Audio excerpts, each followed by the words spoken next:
நேற்று அலகாபாத் உயர்நீதிமன்றம் ஒரு தீர்ப்பு ஒன்று வழங்கி இருக்கின்றது. அந்த தீர்ப்பு குறித்த சம்பவத்தை தான் இன்னைக்கு நம்ம பார்க்க போகின்றோம். கங்கை யமுனை நதிகள் பல்வேறு விதமாக மாசுபடுத்தப்படுகின்றது. இது மாசாவதை உடனடியாக தடுப்பதற்குண்டான ஏற்பாடுகளை கோர்ட் செய்ய வேண்டும் என்று ஒரு பொதுநல வழக்கு அலகாபாத் உயர்நீதிமன்றத்தில் தொடுக்கப்படுகின்றது.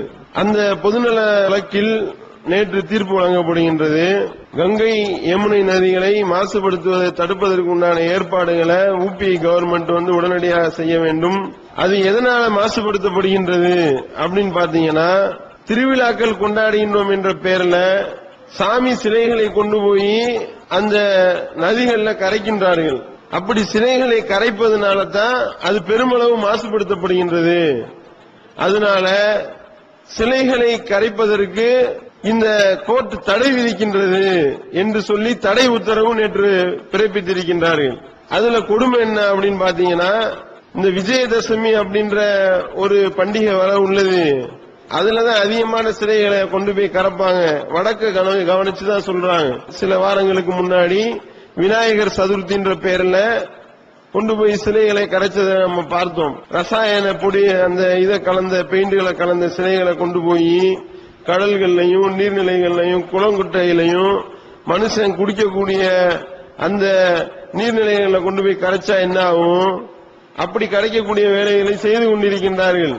அங்கிட்டு விஜயதசமி அன்னைக்கு அதிகமா கரைப்பாங்களாம். இப்ப அக்டோபர் 14ஆம் தேதி தான் அது கொண்டாடுவாங்க. போட்டு எல்லாம் கரைச்சு நாசம் பண்ணாங்கன்னா கங்கை யமுனை ஆறுகள் வீணா போயிடும். அப்படின்றதுனால தடை விதிக்கிறதையும் இந்த கோர்ட் எந்த அளவுக்கு விவரமா தடை விதிக்கிறாங்க பாருங்க. இந்த வருஷம் கரைச்சிட்டு போகட்டும், அடுத்த வருஷம் இருந்து இதை கரைக்காம இருக்கட்டும் அப்படின்னு சொல்லி ரொம்ப விவரமா. அப்ப ஒரு வருஷத்துக்கு என்ன வேணாலும் நீ ஆட்டம் போட்டுக்கோ என்று சொல்லி தவறுன்னு தெரியறதையே அங்கீகரிச்சு செய்யக்கூடியதை நம்ம பார்க்கிறோம். ஒரு வருஷம் கழிச்சு அடுத்த வருஷத்துல இருந்து கரைக்க தடை விதிக்கணும். அது ஒண்ணு. அது போக ஊபி கவர்மெண்ட் என்ன பண்ணணுமா, வேற ஒரு இடத்துல கரைக்கிறதுக்கு உண்டான வசதிகளை செஞ்சு தரணுமா. கவர்மெண்ட் இந்த கிறுக்குத்தனத்தை செய்வதற்கு கவர்மெண்ட் அவங்க காசு செலவு பண்ணி ஏற்பாடுகளை செஞ்சு கொடுக்க வேண்டும் என்று ஒரு உத்தரவை போட்டிருக்கின்றார்கள். இதுல நாம பல செய்திகளை இதுல நாம கவனத்தில் கொள்ளணும் சகோதரர்களே. அதாவது திருவிழா என்று கொண்டாடுகின்றார்கள். திருவிழா என்று கொண்டாடுவதனுடைய நோக்கம் என்ன? சந்தோஷமா இருக்குன்றதுக்காகத்தான் அந்த பெருநாள் என்று வைத்திருக்கின்றார்கள். அந்த பெருநாள் என்று இவர்கள் வைத்திருக்கக்கூடிய பெருநாளை நீங்க கவனிச்சு பாத்தீங்கன்னா, அடுத்தவனை துன்பப்படுத்துறதுக்கு ஒரு பெருநாளா? ஒரு திருநாள் வந்தாலே பயந்து நடுங்கக்கூடிய நிலைமை இருக்கின்றதா இல்லையா? விநாயகர் சதுர்த்தின்னு ஒன்று வரப்போகுதுன்னு சொன்னா போலீசார் பயப்படுறாங்க, பொதுமக்கள் பயப்படுகின்றார்கள், நடுநிலையாளர்கள் பயப்படுகின்றார்கள், இந்துக்களே பயந்து சாகக்கூடிய நிலைமை இருக்கின்றதா இல்லையா? பூச்சுடா விநாயகர் சதுர்த்தியா, மறுபடியும் கலவரமா, மறுபடியும் பிரச்சனையா, மறுபடியும் ஊர்வலமா என்று பயந்து நடுங்கக்கூடியது இருக்கின்றதா இல்லையா? இதுக்கு பேர் பெருநாளா? அடுத்தவனை துன்பப்படுத்தி நடத்துறதுக்கு பேர் பெருநாளா? தீபாவளி அப்படின்னு வந்தா ஆஸ்துமா நோயாளிகள் எல்லாம் அலறுகின்றார்கள், இருதய நோயாளிகள் எல்லாம் பதறுகின்றார்கள். அம்மாடி தீபாவளியா, பட்டாசு வெடிப்பாங்க, வேற ஏதாவது ஒரு நாட்டுக்கு போயிடலாமா என்று நினைக்கக்கூடிய அளவுக்கு ஏழைகள் பதறுகின்றார்கள். குடிசையில் இருக்கிறவன் எல்லாம் உசுர கையில பிடிச்சுக்கிட்டு இருக்கிறான். இன்றைய நாள் எப்படியாவது போயிடணும் நம்மளை கடந்து என்று சொல்லக்கூடிய அளவுக்கு.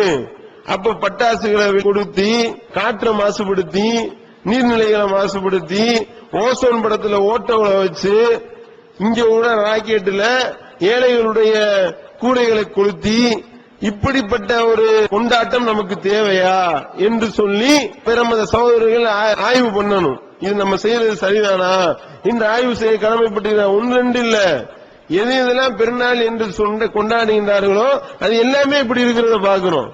போகி பண்டிகைன்னு வச்சாலும் இதே மாதிரி போட்டு எல்லாத்தையும் கொளுத்தி, டயரை கொளுத்தி, டயரை தீயப்படுத்தி வச்சு சுத்துறது.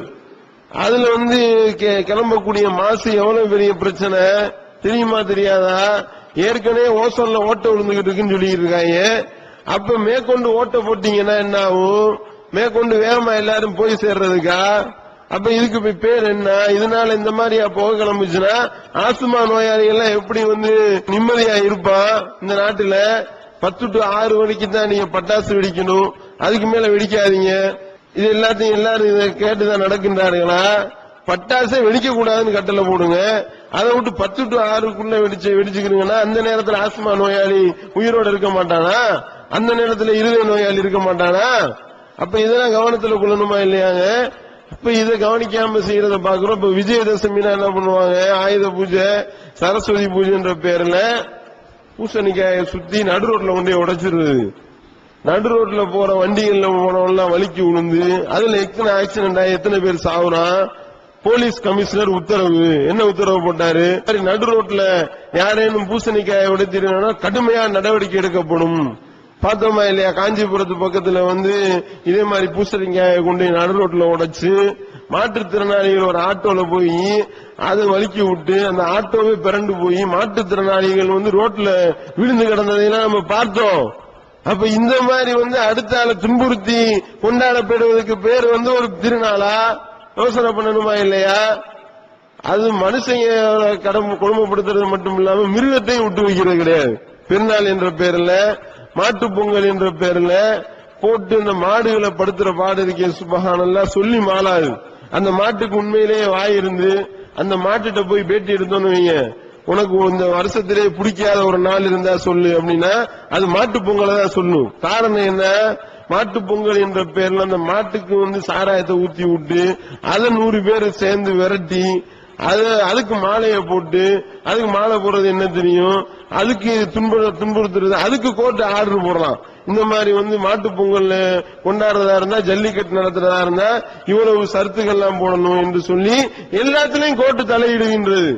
எல்லாத்திலையும் இந்த மாதிரி வீடு வெடிக்காத, டயரை கொளுத்தாத, பூசணிக்காய உடைக்காத, மாட்டை போட்டு நீ இம்சை பண்ணாத, ஹோலி பண்டிகை என்ற பேர்ல ரசாயன பொடிகளை தூவி கண்ணை குருடாக்குறது. எத்தனை பேருடைய கண்ணு குருடானது பார்த்தோமா இல்லையா? போன வருஷம் ஹோலி கொண்டாடுறது என்ற பேர்ல பல பேருடைய கண்கள் குருடாக்கப்படுகின்றது. அதுக்கு கோர்ட்டு உத்தரவு போடுறான், ஒழுங்கான பொடியை தூவுங்க. இது ஒரு உருப்படியான ஒரு வழிகாட்டுதலா? அப்ப பண்டிகை என்ற பேர்ல கண்ணை குருடாக்குறதுக்கு பேர் பண்டிகையா? யோசனை பண்ணணுமா இல்லையா? அப்ப இவர்கள் கொண்டாடக்கூடிய பண்டிகைகள் எல்லாமே என்ன இருக்கின்றது என்றால், ஒண்ணு மனுஷனை குடும்பப்படுத்தணும், இல்லாட்டினா மிருகத்தை குடும்பப்படுத்தணும், அப்படி இல்லாட்டி கடவுளையே குடும்பப்படுத்துற. அவங்க கடவுள் யார் நினைக்கிறாங்களோ அந்த கடவுளை அடிச்சு மிதிச்சு கொண்டு போய் நீர்நிலைகள்ல கரைச்சு அவருக்கு தூக்கு தண்டனை, மரண தண்டனை கொடுக்கறதுக்கு பேரு திருவிழா என்ற பேர்ல இவர்கள் வைத்திருக்கிறத பாக்குறோம். இவர்கள் தன்வினை தன்னை சுடுன்ற மாதிரி இவங்க வைக்கிற ராக்கெட்டு இவங்களுடைய கோயில்களை எரிச்சுச்சா இல்லையா? இந்த திருவொற்றியூர்ல வடிவுடைய அம்மன் கோயில் ஒரு கோயில் போன தீபாவளியில வச்ச ராக்கெட்டை கொளுத்தி விட்டு அந்த கோயிலை சுத்தி கீத்து கொட்டை கட்டி வச்சிருக்கிறாங்க. அதுக்குள்ள எரிஞ்சு நாசமா போச்சு. அப்பயாவது அறிவு வர வேணாமா இல்லையா?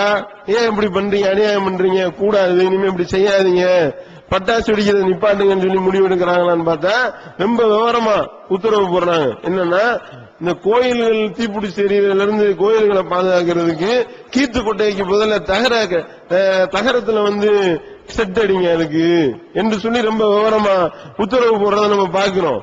அப்ப என்னன்னா, இப்படி பிற மனிதர்களை தொல்லைப்படுத்தி பிற மனிதர்களை இம்சைக்குள்ளாக்கி அதுக்கு பேர் நாங்க திருவிழா கொண்டாடுறோம் என்ற பெயரில் இவர்கள் கொண்டாடுகின்றார்கள் என்றால் இது பிற மத சகோதரர்கள் கவனத்தில் கொள்ளணும். இது திருவிழா கிடையாது. உண்மையிலே பெருநாள் என்பது நம்மளும் சந்தோஷமா இருக்கணும், பிற சகோதரர்களும் சந்தோஷமாக இருக்க வேண்டும். அதுதான் உண்மையான பெருநாளா இருக்கும். இஸ்லாம் அத்தகைய பெருநாளை காட்டி தருகின்றது. 2 பெருநாள் இப்ப குர்பானி கொடுக்க போறோம். இதுக்கு இடையூறு பண்ணிக்கிட்டு இருக்கிறாங்க. குர்பா எப்படி மாடு இருக்கலாம்? நம்ம அல்லான்னு நம்ம காசை போட்டு நம்ம மாடு வாங்கி நம்ம அறுத்து நம்ம கறிகளை ஏழைகளுக்கு கொடுத்து இவ்வளவு மனிதநேயம் மிளிரக்கூடிய ஒரு பெருநாள் கொண்டாடுறதுக்கு எப்படி நீங்க மாட்டை அறுக்கலாம் அப்படின்னு சொல்லிக்கிட்டு இதுக்கு பிரச்சனை பண்ணிக்கிட்டு இருக்கிறாங்க. பாக்குறோமா இல்லையாங்க? அப்ப எல்லாமே தலையிலா இருக்கின்றது. இது அவங்க பெருநாள் என்ற பெயரில் மக்களை போட்டு கொடுமைப்படுத்தி விலங்குகளை கொடுமைப்படுத்தி இவ்வளவு தொல்லைகளை கொடுத்து கொண்டிருக்கின்றார்கள். அது அவங்களுடைய பெருநாளா? அதே நேரத்தில் நம்ம ஆசை போட்டு நம்ம மாடு ஆடு மாடு வாங்கி நம்ம அறுத்து நம்ம ஏழைகளுக்கு கறி கொடுத்து நம்ம சந்தோஷமா இருந்தா அது எப்படி நீ உங்க ஆசை போட்டு நீ மாடு வாங்கி இருக்கலாமா? என்று சொல்லி பிரச்சனை பண்றதை நம்ம பார்க்கிறோம். இந்த பெருநாள்ல அடுத்தவருக்கு எந்த தொந்தரவும் கிடையாது. இதுல நம்ம அன்றைய தினம் போய் தொழுகையில ஈடுபடுவோம். அதனால யாருக்கும் பிரச்சனையா? ஒண்ணும் கிடையாது. நம்ம அறுக்கக்கூடிய அந்த குர்பானி பிராணியினுடைய இறைச்சி ஏழைகளுக்கு கொடுக்கிறோம், எந்த பிரச்சனையும் கிடையாது. அதுல வரக்கூடிய குர்பானி பிராணிகளுடைய தோள்கள் அதில் ஏழைகளுக்குத்தான் செலவிடப்பட வேண்டும். எப்படிப்பட்ட ஒரு வழிகாட்டுதல்! இதெல்லாம் பிற மத சகோதரர்கள் ஆய்வு பண்ணணும். அங்க என்ன பண்ணிக்கிட்டு இருக்காங்க, இங்க என்ன பண்றாங்க, கொஞ்சம் யோசனை பண்ணி ஆய்வு பண்ணி, அதே மாதிரி நோன்பு பெருநாள் என்று கொண்டாடுகின்றோம். ஏழைகளுக்கு உணவா இருக்கக்கூடிய பொருளை கொடுத்துட்டு தான் அந்த நோன்பு பெருநாள் தொழுகைக்கே போக வேண்டும் என்று சொல்லக்கூடிய அளவுக்கு இஸ்லாம் அழகான வழிகாட்டுதல் வழங்கி இருக்கின்றது. இங்க உள்ள 2 பெருநாளையும் பாருங்க, அதே நேரத்தில் அந்த பக்கம் உள்ள பெருநாளையும் பாருங்க, ஆய்வு பண்ணுங்க. அதுல சில கேள்விகளை கேட்பீங்க. உங்க ஆளுங்க மட்டும் பல இதுகளை கொண்டாடுற பேர்ல நெஞ்ச கீறிக்கிறாங்க, அவங்களே துன்புறுத்திக்கிறாங்களே, இது மட்டும் கூடுமா என்று சில பேர் கேட்கலாம். அது சில கிறுக்கையை செய்யக்கூடிய வேலை. அதுக்கும் இஸ்லாத்துக்கும் எந்த சம்பந்தமும் கிடையாது. அது ஒரு பண்டிகை என்ற பேர்ல, முகர்ரம் பண்டிகை என்ற பேர்ல கீறி கிழிச்சுக்கிட்டு அதெல்லாம் இஸ்லாத்துல கிடையாது. அதே மாதிரி தர்கா சந்தன கூடுன்ற பேர்ல பட்டாசு வெடிப்பாங்க. தர்காக்களை எல்லாம் இடிச்சு நொறுக்க வேண்டும் என்றுதான் இஸ்லாம் சொல்லுகின்றது என்பதையும் பிற மத சகோதரர்களுக்கு தகவலாக கொடுத்துக்கிறோம். ஏன்னா அது இஸ்லாத்துல உள்ளதுன்னு விளங்கிடக்கூடாது. இஸ்லாத்துல இருக்கிறது 2 பெருநாள் தான். ஒன்னு நோன்பு பெருநாள், இன்னொன்னு ஹஜ்ஜு பெருநாள். இந்த மாதிரி தர்கால போய் தர்காவை சந்தன கூட இழுத்து கொண்டு தரையில கப்பல் விடுறதெல்லாம் இருக்குல்ல, அந்த மாதிரியான கிறுக்குத்தனத்துக்கு எல்லாம் இஸ்லாத்துல இடமில்லை என்பதையும் நீங்க கவனத்துல கொள்ளணும். இஸ்லாம் சொல்லக்கூடிய வழிகாட்டுதல் பிரகாரம் பிறநாட்கள் கொண்டாடப்படுமேயானால் நாடு சுபிச்சம் பெறும். எனவே இந்த பிறமத சகோதரர்கள் இதை கவனத்துல கொண்டு இந்த பெருநாள்ல கூட எந்த அளவுக்கு மனித நேயத்தை இஸ்லாம் பறைசாட்டுகின்றது என்பதை கவனத்தில் கொண்டு அவர்கள் இஸ்லாம் குறித்து ஆய்வு செய்ய வேண்டும் என்று அழைப்பு விடுத்து நிறைவு செய்கின்றேன். வாயிதவான அல்ஹம்துலில்லாஹி ரப்பில் ஆலமீன்.